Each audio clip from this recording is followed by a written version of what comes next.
Today, I will be speaking to you about Jerry Jones, the owner of the Dallas Cowboys. Before I begin, I would like to ask a couple questions. Who here watches professional football? Of those that do you have a favorite sports team? Well, mine would have to be the Dallas Cowboys. Not many people know about the owner, Jerry Jones. But today, I would like to inform you of his personal life, his career, and his philanthropies. Those of you who watch professional football may already know who Jones is, unless you just watch the games and don't keep up with the news and politics. With many profitable ventures, Jones is a highly successful businessman, able to turn the Dallas Cowboys into Forbes' most valuable sports team, while also maintaining other companies on the side and building up an impressive fortune. A fortune which got him the title of richest man in Dallas, as well as taking up Forbes' list as 181st richest person in the world. Now I will begin by telling you about his personal life outside of being president and CEO. Gerald Wayne Jerry Jones was born October 12, 1942, in Los Angeles, California, to J.W. Pat Jones and mother Arminta Jones. In 1945, the Jones family moved to Arkansas, where Jones would attend and graduate high school from North Little Rock High School, Arizona, Arkansas. During his high school career, Jones was a well-trained running back that would later join the University of Arkansas' football team. And by 1964, he was co-captain of the national championship football team. Under the coaching of Hall of Famer Frank Boyles, Jones was an All-Southwest Conference offensive lineman, who also played alongside Jimmy Johnson, the man who would eventually be hired as the first coach under Jones' ownership of the Cowboys. Jerry Jones would also later be one of the few sports teams owners with an actual football career.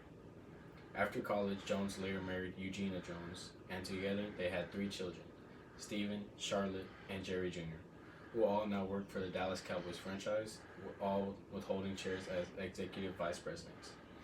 In 2015, Jerry Jones had to go through hip replacement surgery that left him in a wheelchair for a while, but he fully recovered not too long after. After talking to you about his personal life, I will now mention his career as a businessman. Upon graduating from the University of Arkansas, Jones borrowed $1 million from Jimmy Hoffa's Teamster Union in an attempt to open a string of pizza parlors called Shakey's located in Missouri. When that venture failed, he joined his father's insurance company called Modern Security Life of Springfield, Missouri. In 1970, Jones graduated with a master's degree in business and would later open a gas and oil exploration business in Arkansas. Jones Oil and Lease is still operational and produces natural resources prospecting. This was Jones' first successful venture. After a few more failures, including an unsuccessful attempt to purchase the San Diego Chargers from the American Football League in 1967, according to Forbes on April 10th. Later on, in 2008, Jones entered a partnership with Yankee Global Enterprises, which resulted in the formation of a new business called Legends Hospitality, a stadium operations and corporation that supplies venues and stadiums all around the country, from food and beverages to merchandise and retail. Jones' largest and most profitable business venture would have to be his own Dallas Cowboys. On February 25th, 1989, Jones purchased the Dallas Cowboys from H.R. Bright for $140 million. From there, he fired the current coach and hired Jimmy Johnson, his former teammate, whom I mentioned earlier. When Jones was buying the franchise, Bright claimed to have been losing $1 million monthly. This would turn Jones appreciated that value and flipped it into a $4.2 billion profit. This will turn Jerry Jones into a billionaire with revenues of over $10 billion a season.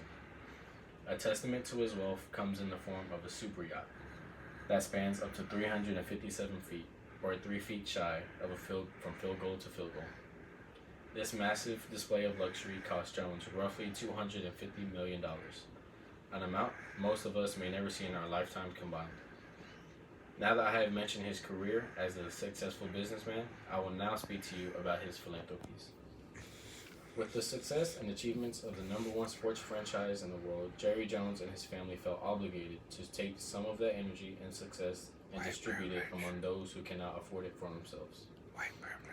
According to the Dallas Cowboys website on April 11th, the mission of the foundation says, in the area of community of service, our organization is built upon an overall philosophy of helping those who do not have the strength or resources or the means to help themselves.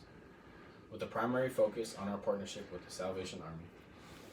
The foundation also works alongside the Arlington Youth Foundation, as well as hosting smaller foundations known as the Player Foundations that focus on specific donation needs of certain clubs and youth groups.